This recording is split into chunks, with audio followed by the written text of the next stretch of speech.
Okay. Before we begin or do anything else, I'm sorry, guys. I know I haven't been paying attention to you as I should, that my thumbnails are being late. That's not my fault though, but that I'm not uploading 2 videos a week anymore. I know I failed you. I know I've been more distant, but it's all the work that I have. It's just so much, and I cannot deal with all of it and keep up with my YouTube channel because I have school, I have homework, then I have other projects I have to write, and yeah, don't really have time for recording videos for 2 videos a week. I'm so sorry, guys, but when vacations return, I will do my best to return to 2 videos a week.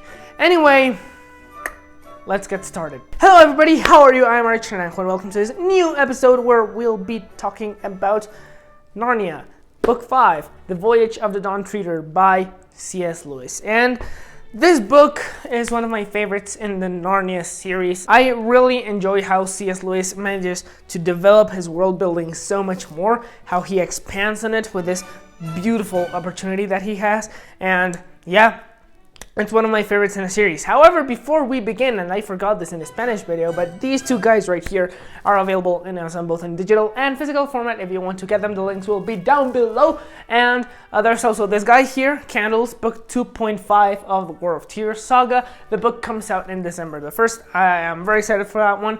You do not have to read it though. It will give you information regarding future books, and it might entertain you a bit, but it's not obligatory. You do not have to read it to understand what will come next.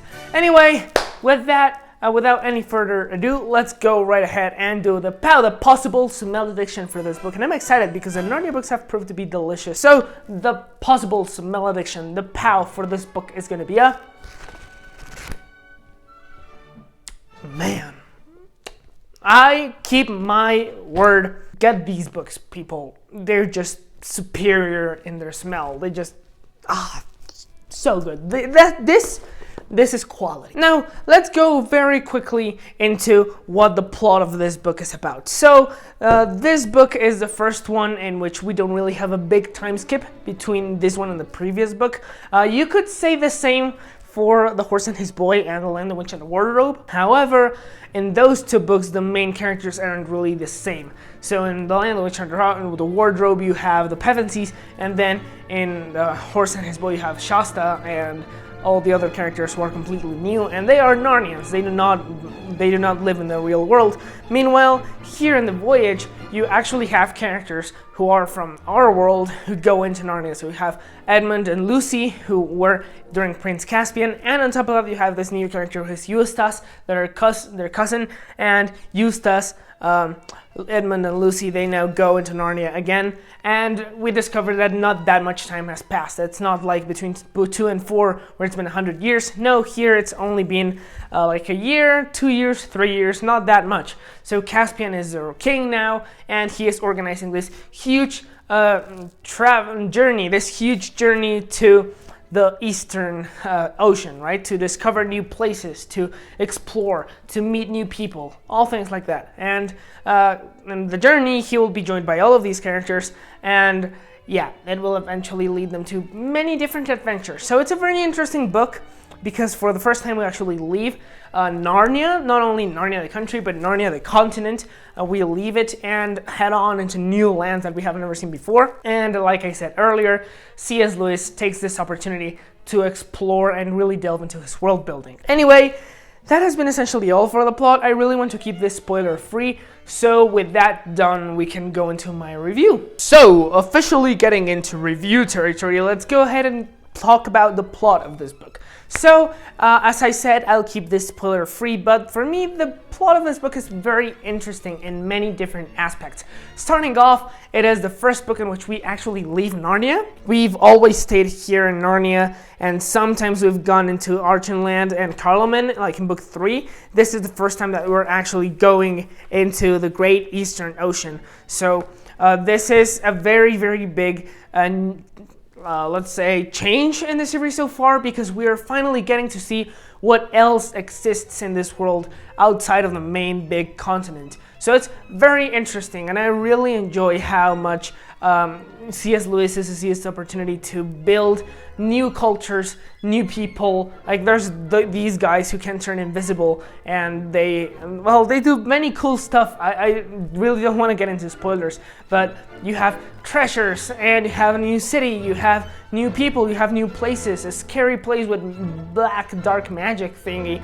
It's really interesting how C.S. Lewis uses this opportunity to develop his world, to show us how rich it is under the surface, really how much more there is than just 3 countries with vaguely defined political standards and hardly any interaction. No, there is much more if you start to scratch the surface, and you will find a lot of things down there. Probably not as big a world as Middle Earth, undoubtedly not as big a world as Middle Earth or the Wheel of Time or Malazan, but for what it is, for what it tries to be, the Narnia world is very, very convincing. It is very deep in the sense that it is deep enough as it should be, right? As deep as it should be in the world building and the lore and all that. Now, as for the characters, this book introduces us to one new character, I believe, who is Eustace. And Eustace is this new character who will become the next main person around who the Narnia series will go, right? He is the one who will lead Narnia, and not only in the Silver Chair, but also in the last battle. So he will be there for the last 2 books. So he's in the story as long as the Pevensies are. So he is there for as much as the Pevensies. So Eustace really becomes a very important character, and in this book he is established as one. So Eustace begins by being a jerk, very mean to his cousins. He is really a bad person, Eustace. However, as the book goes on and his arc begins to develop, he becomes a better person until he becomes the hero that he needs to be for the future novels, right? So Eustace, his character arc here is very cool, and I really like it. However, there is also another character arc that takes place here, which focuses on Edmund and Lucy, who are the only 2 Pevensies who go to Narnia in this book, and it's also their last time in Narnia. Their character arc here is to pass down the torch to Eustace. So just as Diggory between books 1 and 2 gave the torch of the Narnia Keepers, let's call them that, to the Pevensies, now it's turn of the Pevensies to give it to someone else, to their cousin Eustace. So this is how essentially they say goodbye to Narnia, how they hug Aslan one last time, and how they give on the responsibility to someone else, and that someone else is going to become the person to finally bring Narnia to its end, to see Narnia on the last moment of its life, right? So Eustace, is now going to be the new Pevensey in a way, the new Diggory, the one who will lead Narnia in all those complicated situations through the Silver Chair and the final battle, the last battle. There's also another girl whose name I don't remember. I think it's like Polly or something. She will also be important, but she doesn't really appear. Jill, her name is Jill. And Jill appears until the Silver Chair, so we'll talk about her when the time comes. So for now, Eustace and Edmund and Lucy, their character arcs are great, as well as Caspian. We really see him mature from the little boy he was in Prince Caspian. Now he is King Caspian, and he has a lot more responsibility, so he has to mature, and he is an older man. He is now an adult, and it's very interesting how we see him grow in this book, how he has grown from before, and I really like that. You also have like the fact that for him it's only been a couple of years, while for the Pevensies it's been, I think, more this time around. And then for the Silver Chair, it's going to be even more time. So Eustace, it's going to be only a couple months, while for Caspian, he's going to be an old man then. So now we're really starting to understand how the time between Narnia and our world works, how it's not just that in Narnia it goes faster, but it can also go slower at times and things like that. It's a very interesting book, very interesting concept, how we're really starting to understand a little more of how it works. I really like that. Also, Aslan. And Aslan here is starting to become a little less frequent, a little less present in the story. Aslan has always been a very immersed character. He's always been there in the story, especially in books 1 and 2. However, now that he has gone to Narnia and he has died for the Narnians and led them in battle, now he is starting to move away to let the Narnians figure things out based on what he told them. So that is pretty much what Christ does. He came here to the world 2,000 years ago to teach the Gospels and to show his apostles how to be more like him. So, and then once he had the Gospels and the good news, and once he had taught them all his moral values and all that, Jesus ascended to heaven, and now he left it to the apostles to figure out how to expand all Christianity across the world, right? So this is essentially what Caspian is doing now.